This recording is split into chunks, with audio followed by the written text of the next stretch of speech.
लगातार आप देखिए कि सोपोर आतंकी हमले के कुछ ही घंटों के बाद थानेदार पर गाज गिर गई है और पुलिस महकमे ने सोपोर के थानेदार का तबादला कर दिया है। आतंकी हमले के दोषियों की धरपकड़ की मुहिम अब तेज होती हुई नजर आ रही है और जिले भर में नाकेबंदी को पूरी तरह से सख्त कर दिया गया है। जगह जगह पर तलाशी अभियान जारी कर दिए गए हैं और जाहिर तरीके से समझिए कि कल जिस तरह सोपोर में पुलिस और सीआरपीएफ पर हमला करने की कोशिश यहां पर लश्कर तैयबा के आतंकियों की तरफ से की गई थी, अब उसी पर एक बार फिर से आप देखिए कि किस तरह से पुलिस जो है वो हरकत में आती हुई नजर आई है।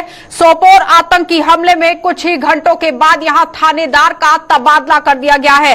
थानेदार पर मुकम्मल तरीके से ये गाज गिरती हुई नजर आ रही है और पुलिस महकमे ने सोपोर के थानेदार पर बड़ी कार्रवाई यहां पर की है और आप देखिए आतंकी हमले के दोषियों की धरपकड़ की मुहिम किस तरह से रंग लाती हुई नजर आ रही है और जिले भर में नाकेबंदी को यहां पूरी तरह से तेज कर दिया गया है। साफ तस्वीरें आपके सामने, आप देखिए किस तरह से पूरी तलाशी अभियान चलाया जा रहा है।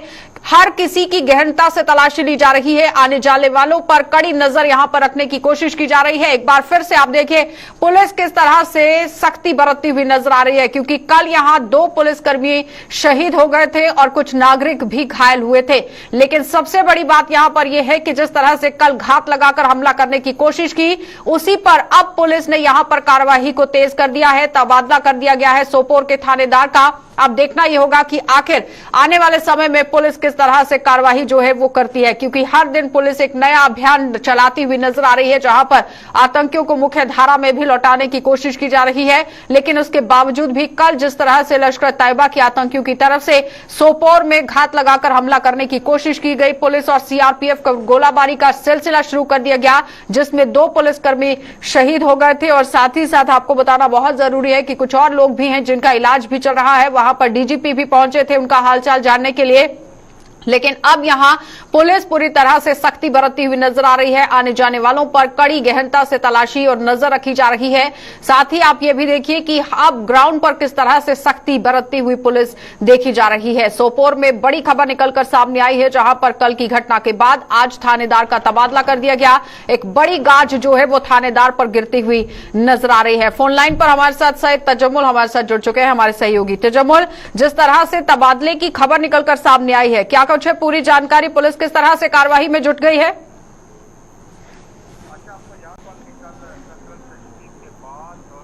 के बाद जो मिलिटेंटों के अटैक हैं नॉर्थ कश्मीर के सोपोर इलाके में हुए, जिसके बाद जम्मू कश्मीर पुलिस ने अहम फैसला लिया अब से कुछ देर पहले साउथ कश्मीर रेंज से इंस्पेक्टर को तबादला करके उसे सोपोर में एसएचओ तैनात कर दिया गया।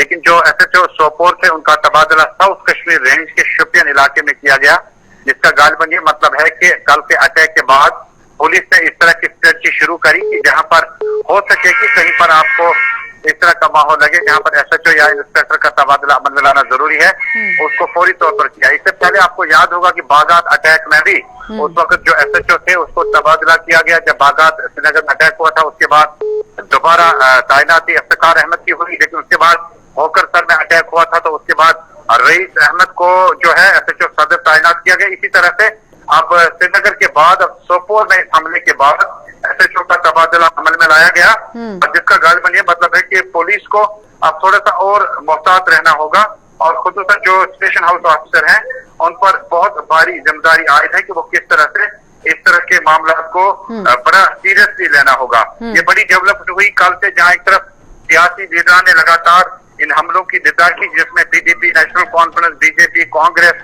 सीपीआईएम, पीपल्स कॉन्फ्रेंस ने, उसके बाद ये मामला अब यहाँ पे रुका नहीं बल्कि पुलिस ने अब बाकायदा तौर पर इस मामले के बाद एसएचओ का तबादला अमल में लाया है। लेकिन तजुमुल, ये कोई पहला मौका नहीं है कि पुलिस कार्रवाई करती हुई देखी गई हो। इससे पहले भी कई बार पुलिस ने कार्रवाइयां भी की हैं और आतंकियों की नकेलें भी कसी है। लेकिन कल जिस तरह से 2 पुलिसकर्मी शहीद हो जाते हैं, कुछ लोग यहाँ पर घायल हो जाते हैं, इस बार बड़ा तबादला जो है वो देखने को मिला है। क्या लगता है कि आने वाले समय में पुलिस की तरफ से जो कार्रवाइयां हैं वो किस तरह से देखने को मिल सकती हैं? क्योंकि अब आप देखिए ग्राउंड पर किस तरह से सख्ती को बढ़ा दिया गया है।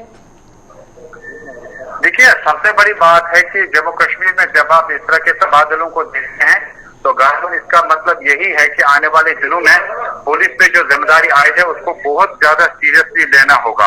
हालांकि एसएचओ लेवल पर जब आप किसी भी जगह पर नाका पार्टी खड़ा करते हैं तो उसका सुपरविजन न सिर्फ एसएसपी लेवल पर बल्कि उसके ऊपरी लेवल से किया जाता है। लेकिन कहीं ना कहीं इस वाक़े के बाद जम्मू कश्मीर पुलिस ने, एक तो पहले ही आईजीपी ने कल कहा और डीजीपी दिलबाग सिंह ने भी कहा कि हम इस मामले को बड़ा सीरियसली ले रहे हैं और जितना हो सके बहुत जल्द हम ऑपरेशन के जरिए। 2 पुलिसकर्मी शहीद हो गए, 2 स्थानियों की भी वहां पर मौत हो गई थी, कुछ लोगों को भर्ती भी कराया गया था। जिन लोगों को भर्ती कराया गया था उनकी क्या स्थिति है अभी तक? भर्ती किए गए जो आम नागरिक थे या सुरक्षा बल के, उनकी हालत जो है वो खतरे से बाहर बताई जाती है। लेकिन जो मामला जम्मू कश्मीर में इस तरह के अटैक के बाद हुए, उसमें न सिर्फ प्रशासन बल्कि पुलिस इंतजामिया जो है वो भी नजर रखी हुई है। और इस तरह के अटैक से कबल जिस वक्त आप नॉर्थ कश्मीर के इलाकों की बात करते हैं, कुछ दिन पहले इस तरह की सूरत हाल सामने थी जब आईजीपी कश्मीर ने कहा था कि पुलिस या किसी भी शख्स का डिप्लॉयमेंट करने से पहले वहां के हालात को देखना होता। अब इसका ऑफिशियल कंफर्मेशन आया, ये जोनल पुलिस हेडक्वार्टर का ऑर्डर है। ये इंस्पेक्टर खालिद फयाज हैं जो साउथ कश्मीर रेंज में थे, उन्हें नॉर्थ कश्मीर में पुलिस पोस्ट जो है पुलिस स्टेशन सोपोर तैनात कर दिया गया। और जो पहले एसएचओ थे यहाँ पर इंस्पेक्टर आजिम मकबूल, इन्हें नॉर्थ कश्मीर रेंज के बाद साउथ कश्मीर रेंज ट्रांसफर किया गया और फिलहाल वो डिस्ट्रिक्ट पुलिस लाइन जो है शिफ्टियन रिपोर्ट करेंगे। यानी जिससे गालिबन जी तजम्मुल, यानी जब आप तबादलों की बात करते हैं तो अमूमन इसी तरह से, मैंने पहले भी कहा कि शहर में या किसी दूसरी जगह में जब अटैक हुए हैं तो फौरी तौर पर पहली जो तहकीकाती टीम बनती है तो एसएचओ का तबादला करने पर भी कुछ लोग जोर देते हैं, जिसके बाद ये तबादला अभी तक अमल में लाया गया। चलिए, बहुत बहुत धन्यवाद तजम्मुल जुड़ने के लिए। तो फिलहाल आपने देखा कि सैयद तजम्मुल हमारे साथ जुड़े हुए थे जो बता रहे हैं कि किस तरह से तबादले को अमल में लाया गया है, क्योंकि जब भी इस तरह से आतंकी गतिविधियां होती हैं उस वक्त जो आला अधिकारी होता है उस पर ही गाज जो है वो हर वक्त गिरती है। तो यहाँ पर पूरी तरह से हाईकमान आप देखिए किस तरह काम करती हुई नजर आ रही है, क्योंकि जो थानेदार का तबादला हुआ है, अब देखना यह होगा कि पुलिस आगे किस तरह से कार्रवाई करेगी। चलिए अब आपको जिला राजौरी लिए चलते हैं और राजौरी से भी आज कोरोना के हवाले से ही बड़ी खबर देखने को मिली है, क्योंकि काफी दिनों से राहत भरी खबरें कोरोना को लेकर देखी जा रही थी, लेकिन जिला राजौरी में कोरोना से 2 लोगों की और यहां पर जान चली गई है। 18 वर्षीय युवती सहित 2 ने जीएमसी अस्पताल में दम तोड़ दिया है और जिले में 205 पर कोरोना से जान गंवाने वालों का आंकड़ा पहुंच चुका है और अभी भी 570 से ज्यादा एक्टिव पॉजिटिव मामले जिला राजौरी के जीएमसी के अंदर मौजूद हैं।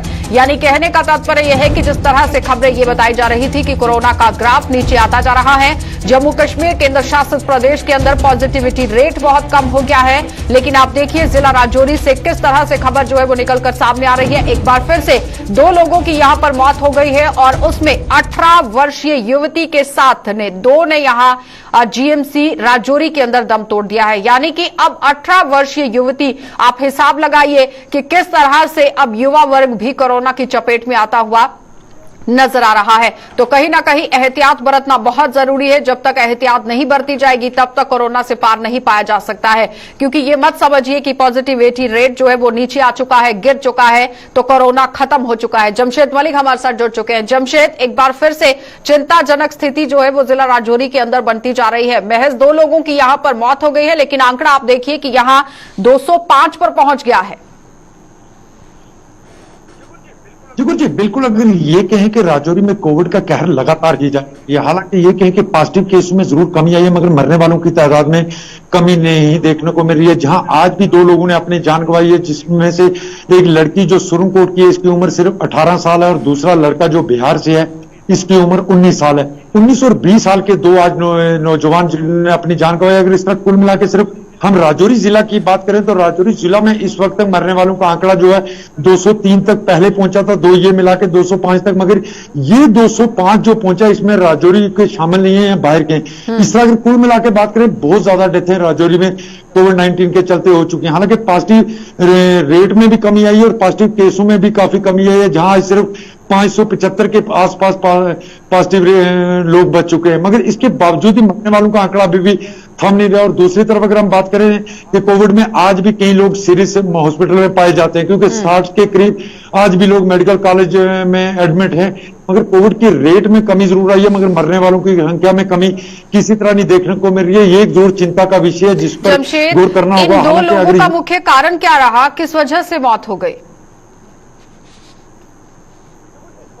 जी सबसे बड़ी वजह यही समझने वाली है कि जिस तरह शासन की तरफ से या डॉक्टरों की तरफ से ये कहा जा रहा है कि लोग लेट पहुंच रहे हैं, इसमें भी यही इनकी तरफ से कहा जा रहा है कि ये लोग तब पहुंचे थे जब इनकी स्थिति बहुत ज्यादा खराब हो चुकी थी, क्योंकि एक सुरनकोट से लाई गई थी लड़की जिसकी उम्र 18 साल है और दूसरा जो बिहार का है वो मजदूरी करता है यहाँ राजौरी में, उसकी उम्र 19 साल है। ये दोनों भी बहुत ज्यादा यहाँ लेट लाए गए थे। और दूसरी बड़ी वजह एक ये भी है राजौरी से निकलकर सामने आ रही है कि आज भी लोग वेंटिलेटर के नाम से बहुत ज्यादा डरते हैं। हालांकि डॉक्टरों की तरफ से एक चिंता जताई गई है कि लोगों को वेंटिलेटर पर अगर शिफ्ट करने की जरूरत पड़ती है तो लोगों की तरफ से इनकार कर दिया जाता है कि वो वेंटिलेटर पर जाने को तैयार नहीं है।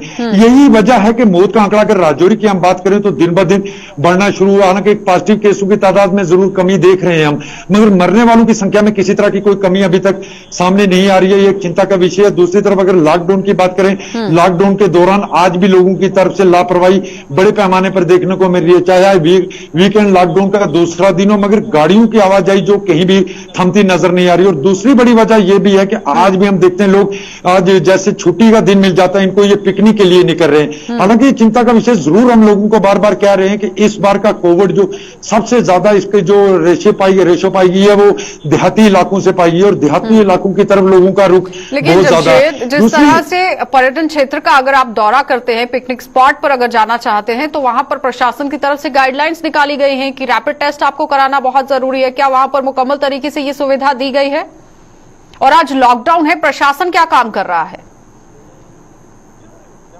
रैपिड टेस्ट की बात है तो रैपिड टेस्ट का सिलसिला जिस तरह पहले शुरू किया गया था उसमें भी जरूर हम कहीं ना कहीं कमी देख रहे हैं, क्योंकि जिस तरह राजौरी में पहले 3000 से 3200-3500 तक के करीब टेस्ट किए जाते थे, मगर आज की तारीख में टेस्ट 1000-1500 के आसपास पहुंच चुके हैं। टेस्टिंग में भी कमी देखने को मिल रही है। दूसरी बड़ी वजह यह है कि जब लोग पिकनिक स्पॉट की तरफ जाते हैं, ऐसे स्पॉट पर प्रशासन की तरफ से कोई ऐसा बंदोबस्त नहीं किया गया है जहां लोगों के टेस्ट किए जाएं, वो भी एक बड़ी चिंता का विषय है। हालांकि इंटर होने वाले रास्तों पर पहले हमने देखा था कि चाहे राजौरी के अंदर इंटर हो या पुंछ जिला के अंदर इंटर होने के लिए लोगों को पहले टेस्ट कराना बहुत ज्यादा जरूरी था, मगर इस बार हम उसमें भी कमी देख रहे हैं कि वो भी टेस्टिंग बहुत कम हो रही है। मगर ये चिंता का विषय कहा जा सकता है कि कहीं ना कहीं प्रशासन की तरफ से ढील दी जा रही है, जिसकी वजह से आंकड़े भी बढ़ सकते हैं, चिंताजनक स्थिति बन सकती है। प्रशासन को आज भी कार्रवाई करने की जरूरत थी, सख्ती बरतने की जरूरत थी। जी बिल्कुल, प्रशासन को सख्ती बरतने की जरूरत है, क्योंकि जिस तरह राजौरी में पहले हमने कहा था कि राजौरी में पॉजिटिव आने के बाद माइक्रो कंटेनमेंट जोन बड़ी तादाद में बनाए गए, उनमें आज लगभग 70% के करीब ऐसे गांव हैं जिनको इनसे हटा दिया गया। और दूसरी बड़ी वजह यह है कि जिस तरह आंकड़े कम होना शुरू होते हैं, इसी तरह लोग लापरवाही करना शुरू हो जाते हैं। वही लापरवाही एक चिंता का विषय बनती जा रही है राजौरी के लिए, जो आने वाले दिनों के लिए दोबारा खतरा साबित हो सकती है, क्योंकि लगातार राजौरी में मौत का आंकड़ा जो बढ़ना शुरू हुआ है, जिसमें 2 लोगों की आज भी अगर कहे कि मौत हुई और कई लोग आज भी ऐसे हैं। अभी थोड़ी देर पहले मेरी एक डॉक्टर से बात भी हो रही थी तो उनका यह कहना था कि आज भी 60 के करीब हैं जो आज भी चिंताजनक स्थिति आज भी जिला राजौरी के अंदर देखने को मिल रही है जमशेद। लेकिन प्रशासन क्यों आंखें मूंद कर बैठा है, ये समझ में बिल्कुल भी नहीं आ रहा है। बहुत बहुत धन्यवाद जमशेद जुड़ने के लिए।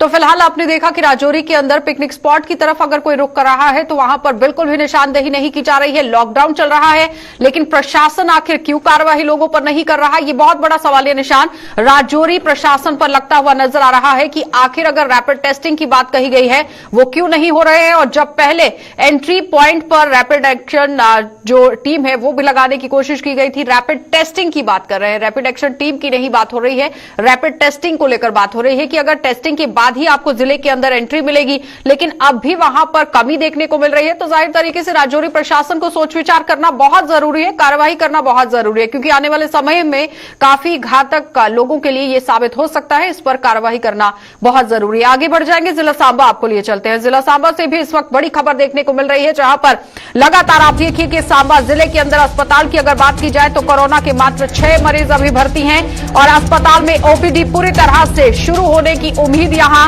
बनती हुई नजर आ रही है। फिलहाल मरीजों को कंसंट्रेशन से ही करना पड़ेगा गुजारा और जिले में 330 एक्टिव पॉजिटिव मामलों की संख्या अभी भी बरकरार है।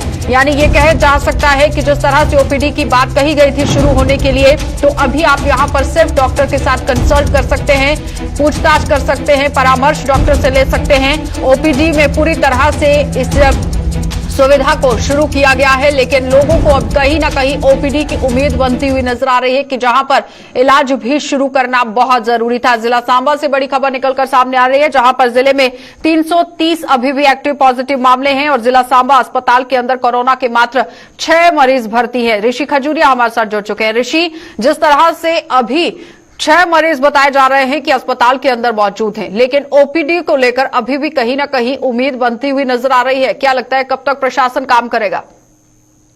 देखिए, आपको बता दें कि जिस तरह से ये जो सिंगल फिगर में अब यहाँ पर पेशेंट एडमिट हैं, यानी 6 पेशेंट मात्र रह चुके हैं इस अस्पताल में, जो कि कोविड हॉस्पिटल सांबा है। तो यहां से आप अंदाजा लगा सकते हैं कि पेशेंट्स ने कितनी जल्दी रिकवर किया है और पेशेंट रिकवर होकर अपने अपने घरों को जा रहे हैं। यहां मैं थोड़ा सा आगे बढ़ने से पहले ये बता दूं कि यहां अभी तक 256 पेशेंट एडमिट हुए हैं, जिसमें से 172 पेशेंट पूरी तरह से अब ठीक हो चुके हैं और अब मात्र 6 पेशेंट ही इस कोविड हॉस्पिटल सांबा में रहे हैं। और उसी के साथ साथ अगर ओपीडी की बात करें तो ओपीडी जो कि यहां पर अभी ड्राई कंसल्टेशन जो वो चल रही है, यानी डॉक्टर से आप सलाह लेने के लिए यहां पर आ सकते हैं। यहां कोई इमरजेंसी सर्विस नहीं चल पा रही, टेस्ट आप यहां पर नहीं करवा सकते और दीगर इलाज के लिए आपको बीजेपुर एक्सीडेंटल अस्पताल में जाना है।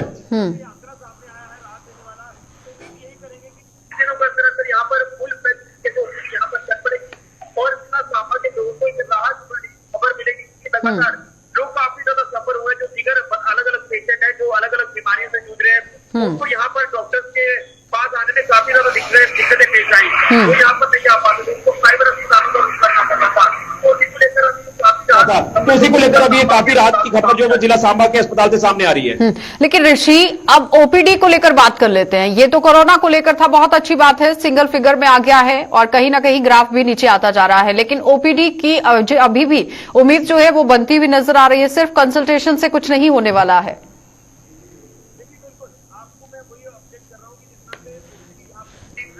लेकिन वो नॉर्मल ओपीडी है, ओपीडी यहाँ पर नहीं चल रही है, लेकिन सिर्फ और सिर्फ यहाँ पर आप कंसल्टेशन डॉक्टर से ले सकते हैं।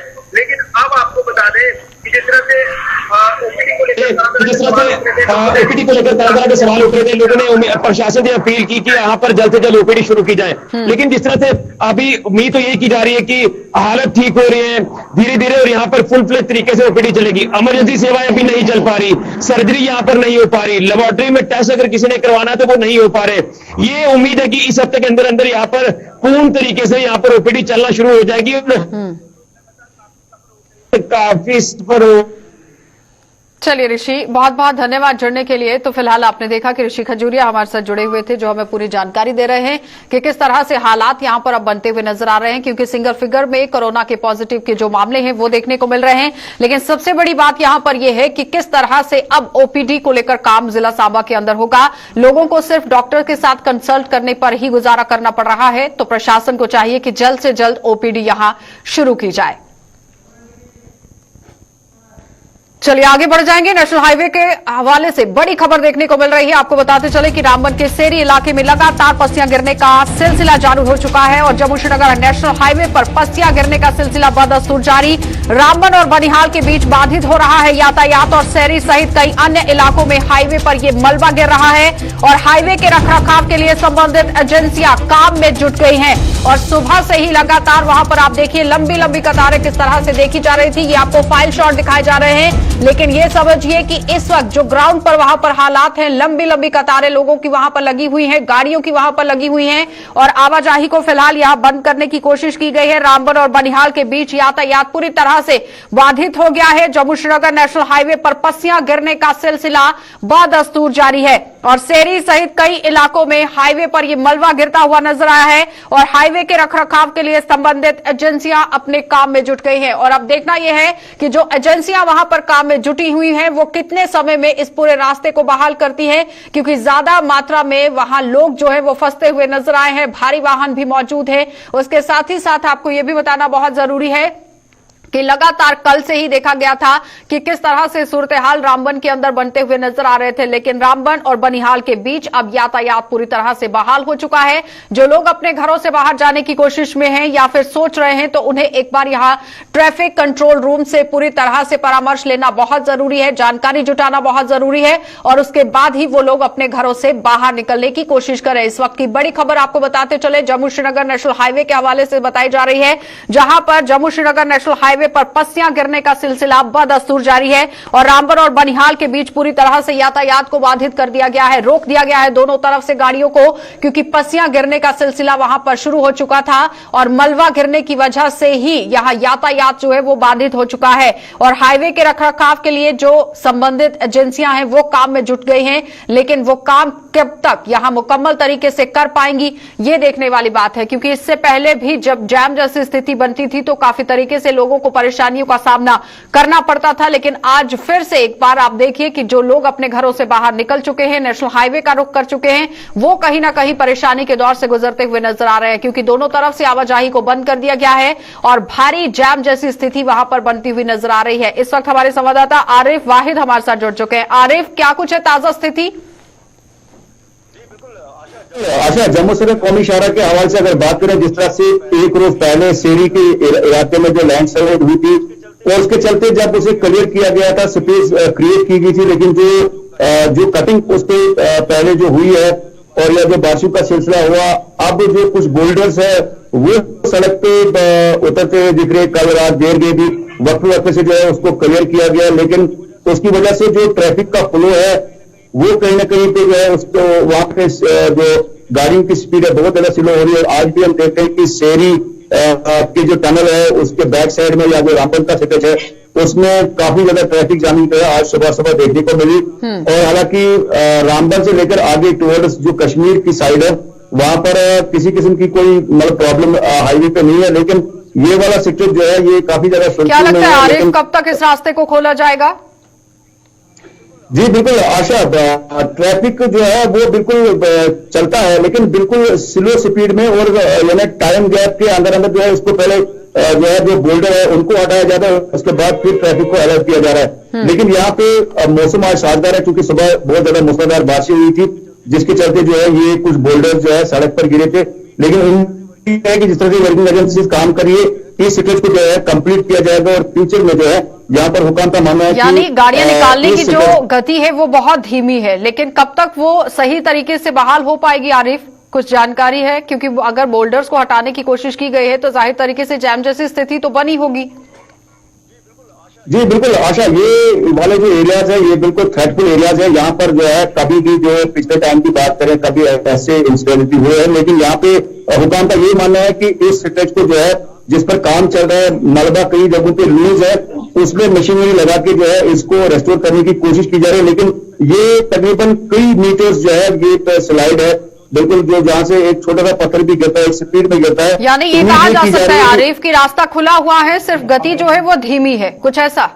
जी बिल्कुल आशा, यही है कि ट्रैफिक जो है वो चल रहा है, लेकिन सुस्त रफ्तार से ट्रैफिक जाम जो है चलिए आजकल जो है। बहुत बहुत धन्यवाद जुड़ने के लिए। तो फिलहाल आपको बताते चले कि आरिफ वाहिद हमारे साथ जुड़े हुए थे, रामबन से अपडेट दे रहे हैं कि किस तरह से पहले यहां पर यातायात को बाधित कर दिया गया था, लेकिन अब वन वे ट्रैफिक खोल दिया गया है, जिसकी वजह से गति बहुत धीमी होती जा रही है और जो लोग रास्ते में फंसे हुए हैं उन्हें बहुत समय यहां से निकलने में लगेगा। जाते जाते आपको एक और खबर दिखा देते हैं, क्योंकि जम्मू में बनने वाले तिरुपति बालाजी मंदिर का निर्माण कार्य आज से शुरू हो गया है और मंदिर का जो नींव पत्थर था वो आज केंद्रीय गृह राज्य मंत्री जी किशन रेड्डी और जम्मू कश्मीर के उपराज्यपाल मनोज सिन्हा ने रखा। इस मंदिर के लिए जम्मू के बाहरी इलाके से सिदड़ा में उपराज्यपाल प्रशासन के तिरुपति देवस्थानम को 25 हेक्टेयर जमीन अलॉट की थी और मंदिर प्रबंधन ने सरकार द्वारा अलॉट की गई भूमि पर मंदिर निर्माण करने की पूरी तैयारी कर ली है और ऐसे में उद्घाटन के साथ ही मंदिर निर्माण का कार्य युद्ध स्तर पर शुरू हो जाएगा और मंदिर बनने के बाद प्रदेश में आने वाले श्री माता वैष्णो देवी के श्रद्धालु भी तिरुपति बालाजी मंदिर में आएंगे और इससे धार्मिक पर्यटन को भी बढ़ावा मिलेगा। और आज से इस मंदिर की शुरुआत हो गई है, नींव पत्थर रख दिया गया है, कहीं ना कहीं जम्मू वासियों के लिए आज एक बड़ी सौगात।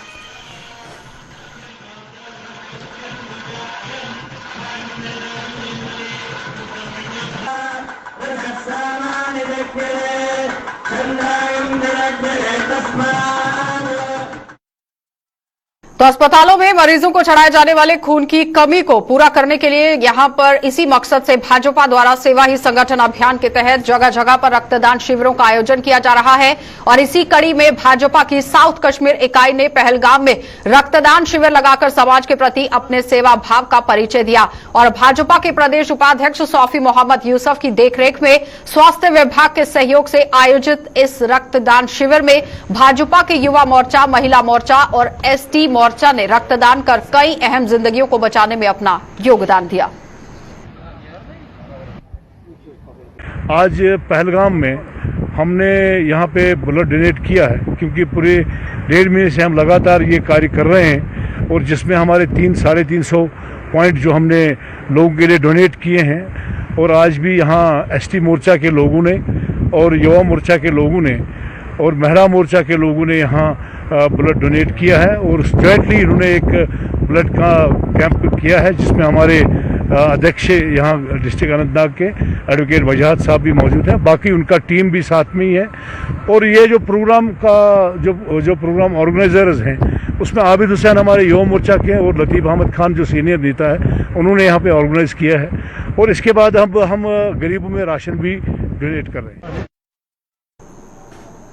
तो कोरोना के मद्देनजर प्रशासन द्वारा लगाई गई पाबंदियों में अब और छूट दिए जाने की मांग जोर पकड़ने लगी है। वीकेंड लॉकडाउन की अवधि भी अब खत्म होने वाली है और जिसके मद्देनजर व्यापारी और दुकानदार वर्ग ने प्रशासन से अब उन्हें और छूट दिए जाने की मांग की। खासतौर पर अब सभी दुकानों को हफ्ते में 5 दिन खोलने की अनुमति दिए जाने पर कारोबारी बल देते हुए नजर आ रहे हैं। कारोबारियों का कहना है कि चूंकि लोगों द्वारा प्रशासन का सहयोग किए जाने से ही कोरोना की दूसरी लहर के जो पांव हैं वो धीरे धीरे उखड़ने लगे हैं, लिहाजा अब प्रशासन नए रोस्टर में कुछ और छूट की सौगात की घोषणा कर सकता है। तो वहीं कारोबार पटरी पर भी लौट सकता है अगर इस तरह से कदम उठाए गए।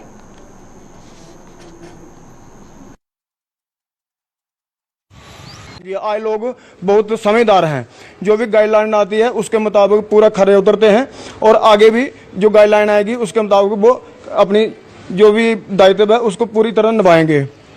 अब लॉकडाउन आस्ता आस्ता खत्म ही किया जाए, एक स्टेप के बाद लॉकडाउन बिल्कुल खत्म करना चाहिए, क्योंकि जो व्यवसाय हम होटल इंडस्ट्री से जुड़े हुए हैं और हमारा जो काम है बिल्कुल जीरो है।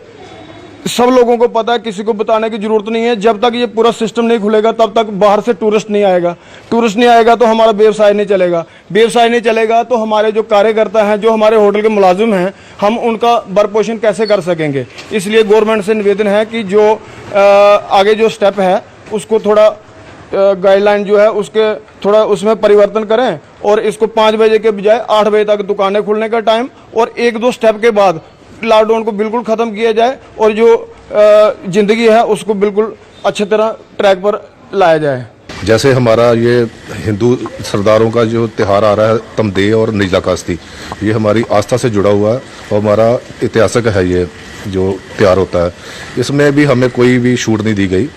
कम से कम कल मैंने पढ़ा था उधमपुर में शुक्रवार को इन्होंने खोल दिया था बर्तनों की दुकानें सभी, लेकिन हमारा जो यहाँ जम्मू में है ना तो ये हमारे काम में हमारे अपने यूटेंसिल्स में ना कोई ढिलाई दे रहे हैं और ना इसमें कोई रियायत दे रहे हैं। चलिए बुलेटिन में फिलहाल इतना ही। देश और दुनिया की खबरों के लिए आप बने रहिए गुलिस्तान न्यूज के साथ।